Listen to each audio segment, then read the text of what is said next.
Welcome, Hearties. We are here for another episode of Hearties Hotline. I am one of your hosts, Sarah, the hawk-eyed Heartie, and you all know my co-host and best friend, Cammie, the hooked Heartie. We are here to talk about Season 9, Episode 8, Hope Valley Days Part 2. Okay, question of the day, Sarah. Juliet or Cleopatra? Personally, I gotta go with Juliet. I just love the dress and I love her long flowing hair. They're both beautiful, but and I also like Lee's Romeo costume a lot. So I was in Romeo and Juliet in high school, so I have a very deep love of those costumes. So if I could have both, I would say both. Because I just loved that costume. But I'm gonna have to go with Cleopatra because it was just so different and the makeup was so different from anything else that she's ever had on. And just the gold and it was just so beautiful. I really loved both of them. Yeah, no, they were both awesome. And I sure hope these are not the last costumes that we see from Lee and Rosemary. Oh gosh, I hope not. More Halloween episodes. Hope Valley Days Year 2. Make it an annual tradition.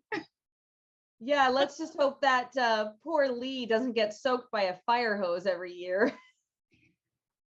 And yet that was a great moment. He definitely ate a little humble pie there. Yeah. Speaking of which, a few different moments between Lee and Hickam. I felt so bad for the whole situation, but great job to Hickam for standing up for himself, something he wouldn't have done a few years ago. No, a lot of people would have thought that he would take that lying down. I kind of thought he would just take it loud at anything like that, but he said it to Lee full in the face. No, I can't do this with you right now. And while I felt bad, see that his words really hurt him so that he knew that he needed to reverse it and stop it. Yeah. Oh boy.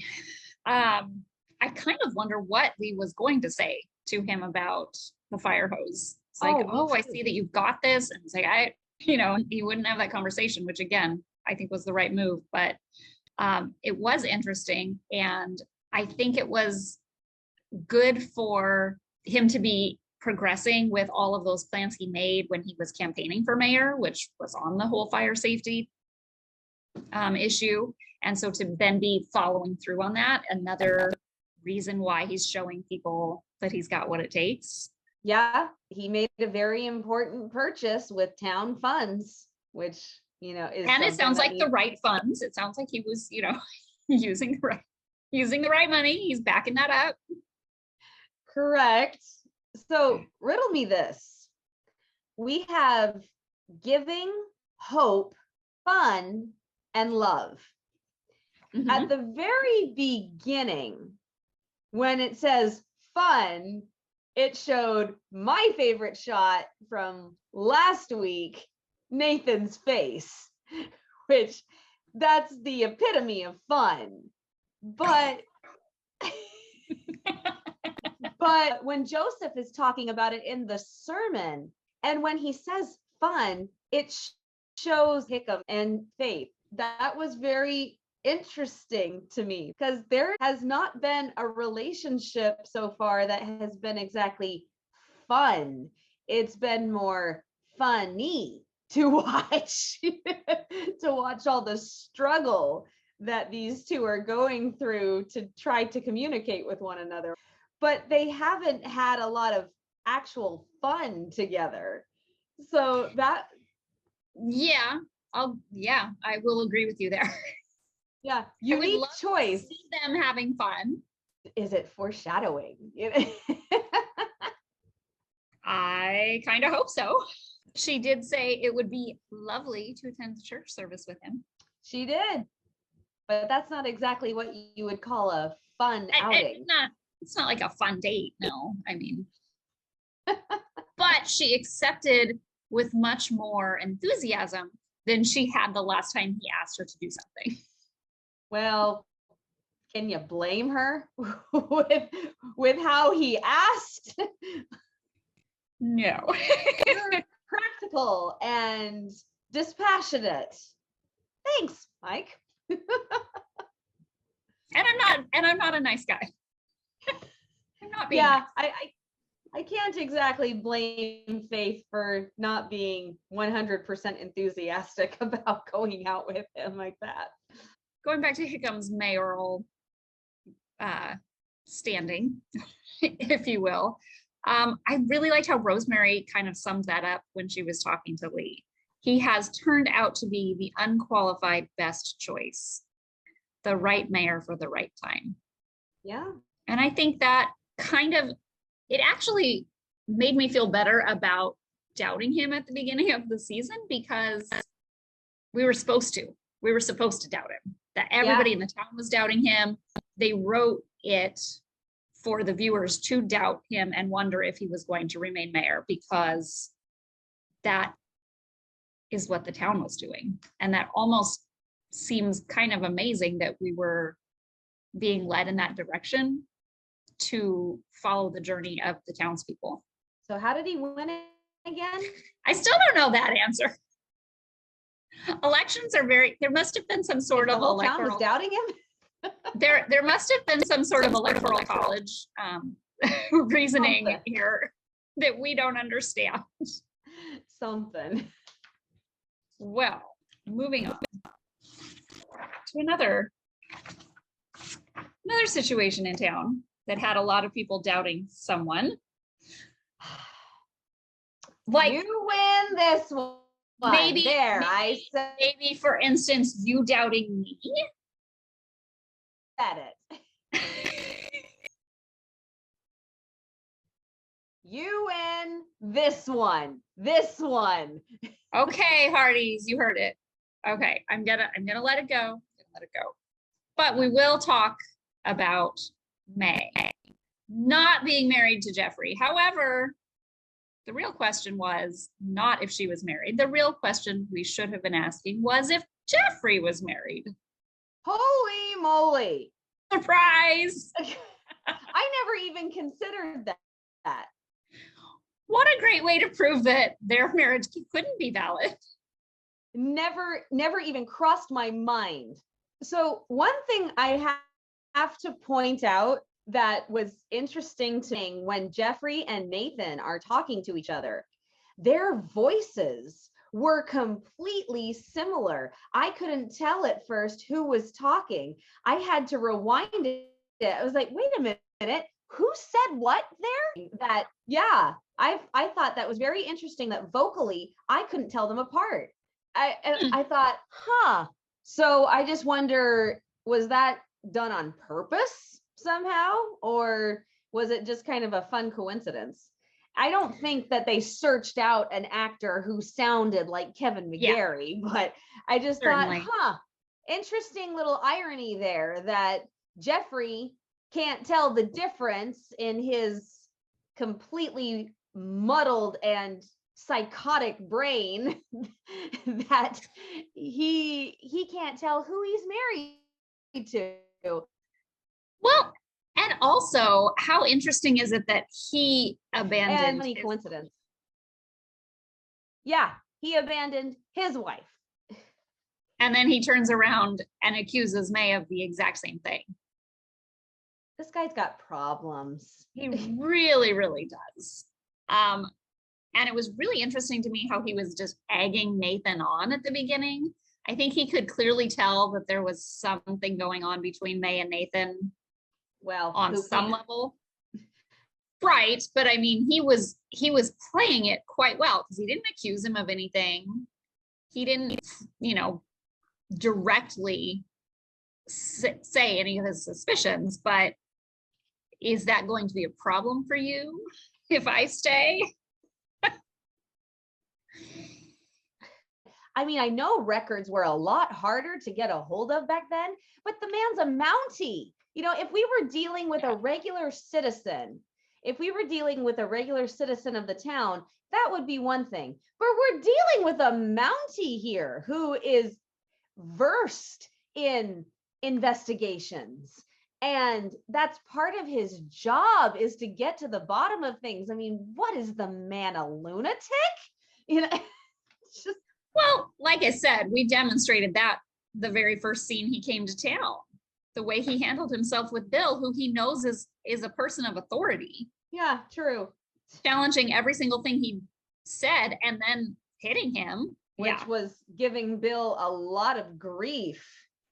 That cracked rib was giving him a lot of grief this episode. Holy moly, I didn't realize how badly Jeffrey had hurt him. Yeah. And I mean, luckily it's Bill. I don't know. Yeah, luckily he was able to, take him out after that. Luckily he had a wheelbarrow handy. May came clean immediately when Nathan asked her. Yeah. And really laid it all out on the table, gave him the entire story. It's very honest. It's about dang time that she was honest. Yeah, I loved that when Nathan went in and asked her point blank, who is he? If he's not your husband, who is he? Then she came out with that led him to do more digging. And then she told him even more of the story when she was sitting in a prison cell. But I gotta say, that was the most cordial interview I've ever seen. When she was in the prison cell? Yeah, Nathan was pretty comfortable sitting next to that, backwards in the chair. He looked really cozy. Yeah. I mean, maybe not as comfortable as Bill got in the jail. But yes, Nathan was also comfortable. I'm not kidding. My ex-wife Nora wanted to get back together too. Shout out to Nora. Nice to hear another callback. Comparing her to Jeffrey. Thank you. That was hilarious. That wasn't faked, was it? Because that would have been even better if that was part of it. If that was part of his April Fool's, that would have been really great. I think there was one April Fool's joke that he pulled off, and that was the tree, which wasn't an April Fool's joke at all. It was a very lovely Christmas surprise. And fitting with Hope Valley Days. Of course. New tradition. But, no, Nathan picked up the bottle. He shook it. He's like, I'm just going to take this away. Yeah. And then he's like, where did it go? Bill had a little too much cough syrup, made him a little tipsy. I hope I didn't drink it all. So good. I really like it. Really? And actually my favorite is when the chief inspector called and he's like, don't tell him I'm in jail. Don't tell him I'm in jail. Wow. I hope there are more incidences like this in the future, because you do a very uncanny impersonation here. I'm really enjoying it. Well, thank you very much. Thank you very much, Mrs. Hawk-eyed Hardy. I could see Bill trying to wink in the situation too, like secretly, but really obviously, and it would look just like me. And he would poke his eye out instead of. Yes, he would probably do that too. Then there was the big reveal. Jeffrey is married and he has abandoned his wife. And luckily, nobody arrested him for this. Okay, why the heck not? I would have if I was Nathan. Arrest him for spousal abandonment. Arrest him for forgery. He needed to be in jail. I don't know why he just let him go. I don't either, but the only upside I can see is that he knows that he could be put in jail for that, and it gives him very good reason to get lost fast. Yeah, he knows that he could be in trouble if he stayed around any longer. Yeah, crazy. So that closes out with a really nice hug. And then meanwhile, we've got a whole bunch of other public displays of affection going on all over town, it seems. Okay. In my notes. In public? Hello? In public? That was quite the kiss for the whole town to see. Right? So I tweeted during that part that I think we hosed off the wrong person when Hickam hit Lee with that fire hose. I think we need it at the saloon now. It's getting a little steamy. Lee definitely was not the person that needed to be hosed down at that moment.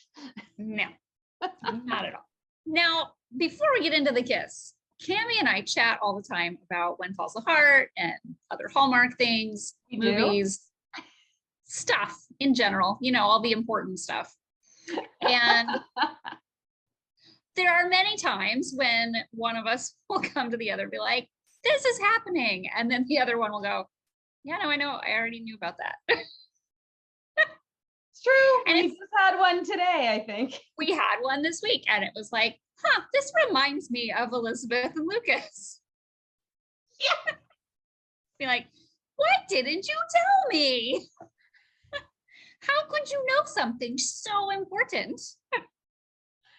And then I could not help but, I don't know how I made this connection, but when Lucas said, I felt that Nathan had told me in confidence, number one, props to him for not blabbing it to her. For not blabbing it, and also for explaining that to her, because that's really important for her to know. Well, but here's the other thing. You did kiss. Julie, I wrote you in confidence from season 2. So why on earth would she be mad about somebody not spilling the beans when they promised not to? You know, because this isn't about her. Well, of course. Oh goodness. I also really like how Lucas was very like kind of on May's side. Like he didn't really know, but he was all like, it's possible. He was very much not really into spreading something that wasn't true. Or passing judgment. Yes. And when he and Nathan were talking about it, Nathan even said he didn't think that she was married. And so I think that he's also going, the information he has is from someone who's pretty informed on the situation versus town gossip like what she heard from Ned and Florence. Right. And she could be completely truthful when Nathan said, you heard it from Lucas. No.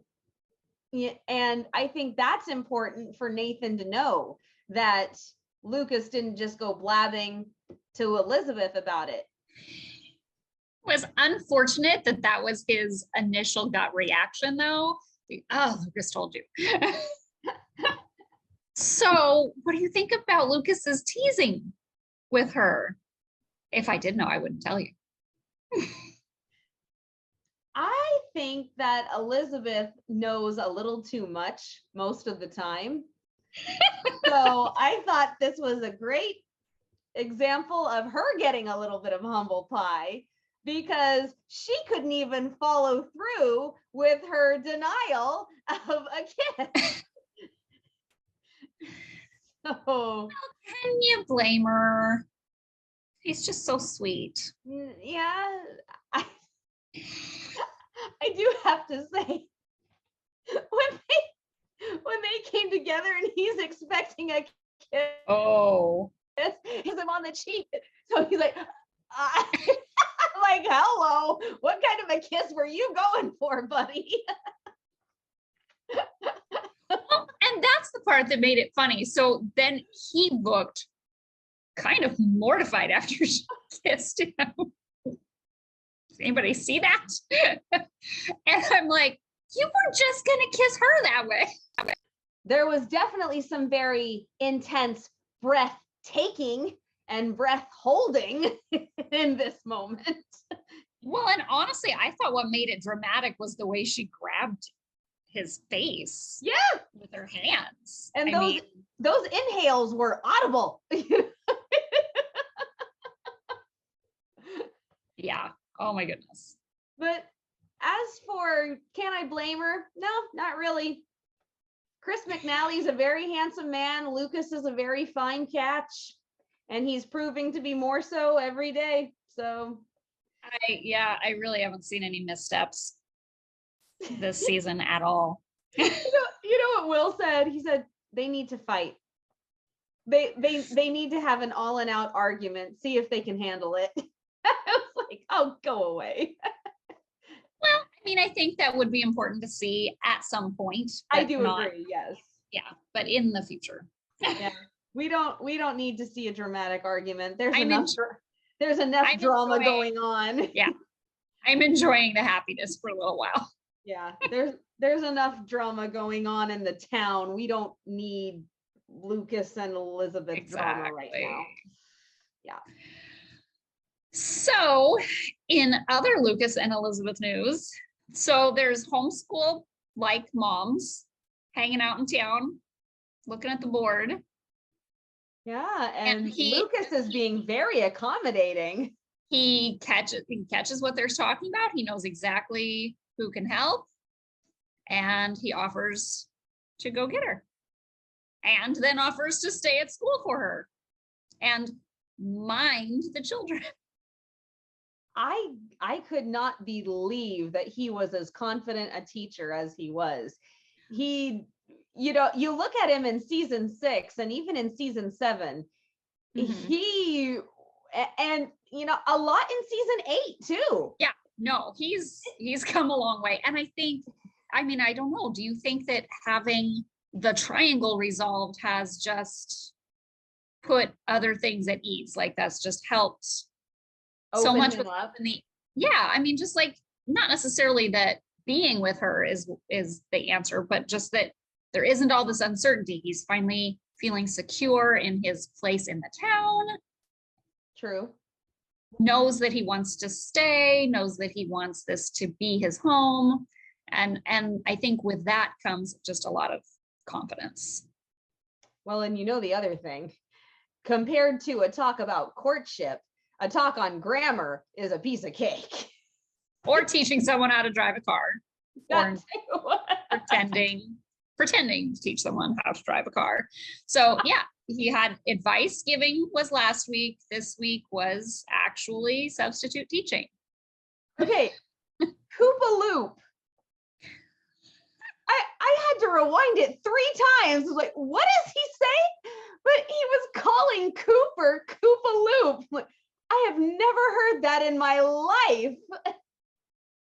Well, but it just seemed like he just had this rapport with them that you didn't expect to see. And a comfort, like you said, I was expecting there to be a little bit of a flub or something like, oh, I tried really hard to watch your class and I totally messed it up. Sorry. Like what happens when most people have substitute teachers. Yeah. Goes a little awry. Yeah. Can you say Florence? Can you say Rosemary? Oh dear. So yeah, I was like, okay, that's almost exactly reminiscent of something that Elizabeth would have done in season 1 to get the kids' attention. It's like, okay, let's throw this ball around and make this into a lesson and have that be a game. And I want to say that for people that don't necessarily have a lot of experience working with someone who maybe has a different ability, I was amazed and delighted at how well he interacted with Angela, how much he included her in the whole thing. And surprised and delighted? Well, yeah, I halfway through that analogy, I realized I should have said it that way, but I can't win them all. I already won tonight. I had to let you win one. Yes, thank you for calling all the writers on When Calls the Heart and making sure that they wrote this in my favor.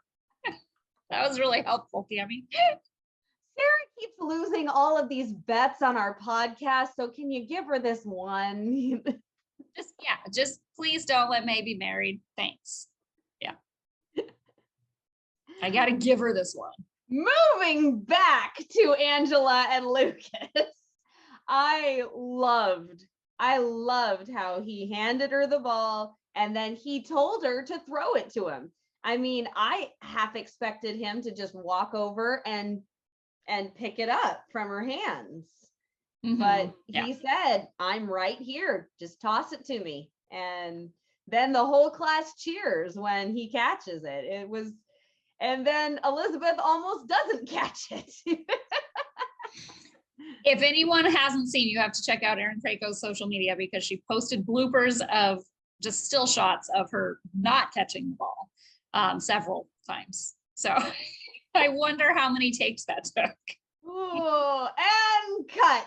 Okay, let's go again. Reset. I can't imagine trying to do a move like that, wearing the corset and tight skirt, and yeah, it would be hard.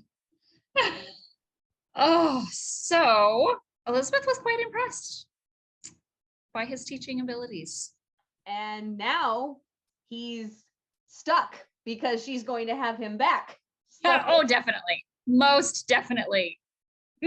So I hope he enjoyed himself, but he looked like he did. The only downside is that should the two of them ever need to go anywhere out of town for some reason, honeymoon, they'll still need another substitute because they'll both be gone. Well, they got Minnie. We never got to see Minnie in the classroom, but it sounded like it was a delightful time. Yeah, they're on a roll now. Now they've got all the good substitutes. Yeah, just don't let Rosemary back in there. Well, she's far too busy. She's far too busy. Far too busy. Going through all those trunks of costumes. Please wear more costumes. Oh, goodness. Okay. What did you think of the scene with Lucas and Nathan and Elizabeth? I was dying of laughter. I was gritting my teeth at first. I'm like, right? Because it was super awkward at first. Like, guys, no cuddling in front of Nathan. No arm around. Bad idea. Well, and then he's like making a reference to Allie wanting a little brother, and he just said brother at first, and it's like, or sister. Like, yeah, that was pushing it a little too close to home, I think. But like awkward. Yeah, he says right out, she's asking when I'll get married. Because she wants a brother. And I'm like, this is too obvious. Hey, thinking yourself further.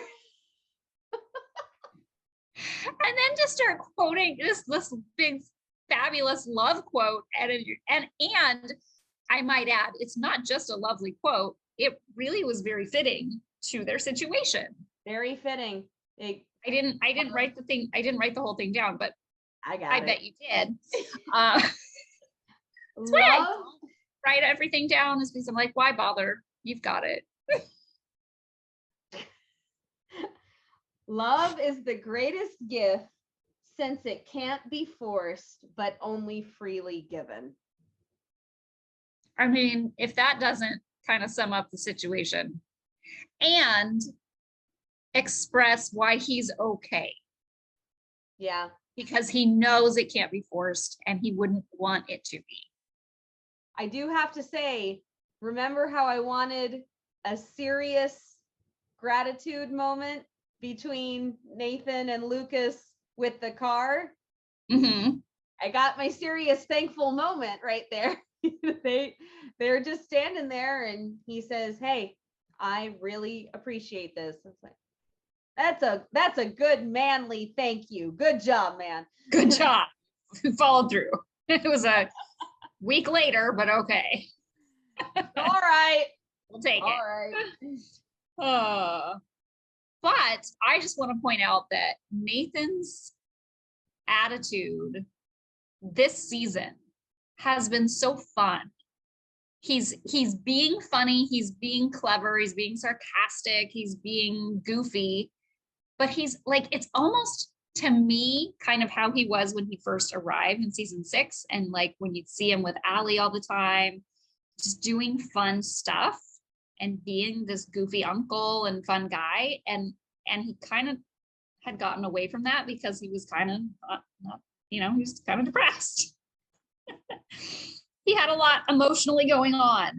Well, and may I add to that list that he's being very awkward. Yes, but I don't know that you can get away from that at given the situation. But he's finding a way to, in the first few episodes of the season, no, but the last few episodes, I feel like he's really been making great efforts to be true. Yeah. True, but you gotta say, at the book signing, make it out to the one that got away. We're like, that was. And this episode, she asked me when I might get married. I'm like,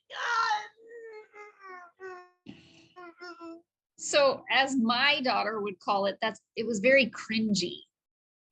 That's the word these days. Yeah, it's like I said in my Frozen parody of Hallmark.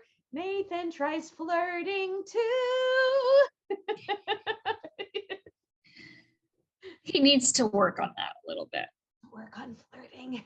He's gotten better, but he still needs to work on flirting. He doesn't need to work as hard as Mike does. But yeah, okay, yeah.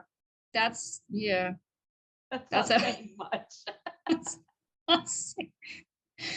Nobody needs to work as hard as Mike does on the flirting. Oh my gosh. So we had so many lovely moments throughout this Hope Valley Days culmination. We've got the end of the Hanukkah celebration, the lighting up the last candle, and again, some very lovely kind of moments. I loved what Ned was talking about miracles and standing up for what's right. I mean, that was just really beautiful to hear, and nice to hear from different characters who aren't on screen as much. Mm-hmm. Speaking of moments and characters who aren't on screen as much, I just have to say, did you see that Instagram post of Javen pulling down and unveiling the Hope Valley sign? I didn't see the Instagram post. What happened there? Pouring rain. They filmed that in the pouring rain, and Peter DeLuise, bless his heart, is like shouting all of these fun things to try to keep Javen's spirits up and to keep him enthusiastic when he keeps on pulling down the covering to unveil the sign. And it was pouring. So he's trying to yank it all down, bless his heart. So that's a Hope Valley Day moment. Yes, very, very much. So, you know what I found really poignant is Hearties have been very disappointed the last few years because we haven't been able to have a Christmas movie. We have missed the wishing tree. Missed the wishing tree. Because and unfortunately, they're just the wishing tree brought Jack back. It did. It brought a lot of amazing things, and everybody just wants to see the big Christmas tree in Hope Valley. It's beautiful and it's heartwarming, and it brings the town together. And they haven't been able to do a Christmas movie, so let's just bring it out whenever. Hope Valley Days. That was so great to be able to like address something that people have been asking for in a completely non-traditional way and completely unexpected. Because if they had just had Christmas be one of the Hope Valley Day events, it wouldn't have, carried that much surprise. And yeah, I don't know. I feel like it was more joyful to be surprised by it and have all the people just turn the corner and be like, what? Well, and it helps to be even more enchanted because right before you see the tree, you hear, "Am I too heavy, buddy?" So we're already in all mode, and then we see the Christmas tree and we go, "Oh!" Now, to be honest, though, I do feel bad. I didn't see it. Even like when we saw the tree, I didn't get it immediately. Did you get it when you saw the tree? Were you like, "Oh, Bill"? Oh gosh, no. No. It took me a minute. Yeah. I knew that they had said he was going to do something with April Fool's this episode. And so like that had been said from behind the scenes that there will be something. And so it didn't occur to me that like we're at the very end of this episode and there hasn't really been anything. I was very surprised. It's not exactly a prank, more like a wonderful and joyful surprise, but I'll take it. Take it. I'll take it because, Bill, he doesn't always go do the warm, heartwarming stuff. So he's a little rough around the edges. Except when he's had his cough for a puff. Now you just sound like Daffy Duck.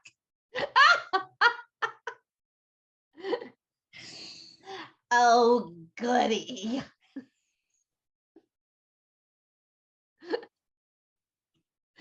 Uh-oh, I broke her. I forgot that line. That was one of my favorite lines. I loved when he said goody. I thought that was hilarious. Okay, last but not least, the most amazing guest star of all 9 seasons.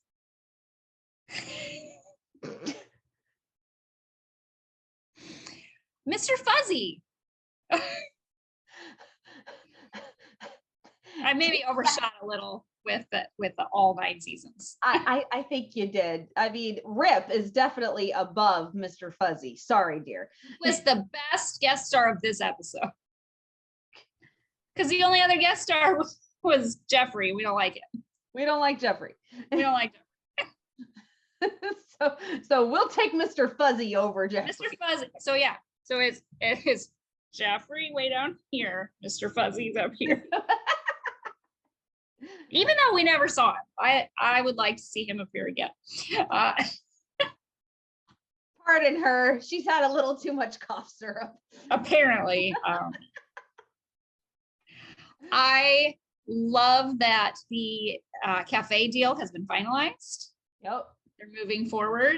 Joseph's working on a few small improvements. I can hardly wait. I wonder what that is going to be. And but also, they've answered the question. It sounds like Canfields will stay in the row house. Yep. That was the first thing that I was like, are they going to move in there now? Yeah, that's what we thought. But instead, it looks like they're going to rent out the rooms up above, and one will be for Anna. Did that not, I have to say, that was probably, for me, the most predictable part of the episode. I was like, yeah, that's the solution. If they hadn't done that, I would have been a little upset. I would have been like, why? So I was very glad that they moved that way because it was the completely logical explanation. And I mean, the girl is a graduate of high school. Back then, you moved out, you left. The girls not as much, but you are considered a grown adult when you graduate from high school, especially back then when it wasn't as common to go to college. Mm-hmm. So I don't see why there was this big necessity for her to feel like she had to go with her mother. The only thing I can think is if the mother was hoping she would be having a job and helping contribute to the family, depending upon how their family sets up, because we don't really know a lot about how many family members there are. I don't think there's many. And with all the new dresses that she bought, Hannah, I don't think the family's hurting for money. So. Well, I think that about wraps it up. Did I forget anything? Well, the mystery novel preview at the end. Well, yes. Well, okay, no, there is one thing that we should talk about, and that's when Mike comes back and thanks Lee for the beautiful editorial. Yes. Okay. I don't know what line was better. Mike talking to Lee or Lee saying to Rosemary, sweetheart, in or out of costume, I will always be your Romeo. Of course, then my husband said, Romeo died. I'm like, oh! Ruin the moment, why don't you? Oh, Will. Oh, Will. That was just the sweetest moment when Mike sincerely thanks Lee for the editorial and for giving hope back to Hope Valley. Yes, that was beautiful. Mm-hmm. And I hope that then they can begin to repair that relationship. Well, they already have. So now let's just keep moving forward, shall we please? Yeah. And we acknowledged really also that he enjoyed having his role on the town council, and that can be a way for him to contribute in the ways that he was wanting to. Yeah. I still want him to have a dream of his own realized. But for now, the newspaper, the town council, and the sawmill, he's a pretty busy guy. Yeah. Yeah. So, Hearties, when we spoke with Brian a few weeks ago, he said episode 8 and episode 9. Did he not? He did. He did. So this was 8. It was pretty big. 8. We had a lot of answers to a lot of things, like the bet. I won. That we answered that. We can move on now. You froze. Move on from what? Of course you didn't hear me. Oh, are you ever gonna give this? It's her one victory, so she has to just eat it up and milk it. It is not my. No, I also won the Nathan not having amnesia bet. I have won twice. We didn't make a bet on that. No, we did not. Okay, well, however you want to remember it. You said he would have amnesia. I said he would not. But anyway, we got a lot of answers tonight. So next week, apparently we will also have some big information going on. And in the scenes, we see the return of Wyman Weldon and Spurlock. I was driving in an area today that I don't normally drive in. And I passed a road and it was Wyman Road. I almost pulled over to take a picture of the sign, but I was in a hurry, so I did not. Bummer. And apparently everything is like a mystery novel, according to Lee. I'm super excited about that. I love mystery novels, so I'm hoping that isn't just some line to get one of those fun lines to make people think something's going to happen and it isn't. But we'll see. It looks very suspicious. We've got people sneaking around. They say they're going to set a trap. And Elizabeth asks Lucas if he was followed when he comes to her house, seemingly at night because there's candles. So this will be interesting. And it is Elizabeth's birthday, which we have not ever celebrated on screen before. No, we have not. So is that blowing out of a candle that we saw Lucas do, is that him teasing her that that's what she needs to do to celebrate her birthday? Or is that, hey, we don't want anybody to know we're in here, let's blow out the candle? Yeah. So Which kind of blowing out? Oh my gosh, now we're now we're analyzing how he's blowing out he's blowing out the candle. Yikes. How low have we fallen? The other thing in the scene is Nathan, I believe, walking into the saloon. And Spurlock appears to be kind of blocking him in. He looks a little. I don't know if that was the saloon or if that was his office. It didn't look big enough to be his office, but I could be wrong. But yeah, it looks definitely high stakes, I believe. It's a trap. Star Wars, for anybody who needs a little help with that. Return of the Jedi. Apparently now I've had a little too much cough syrup. Okay, Hearties. We will catch you next week.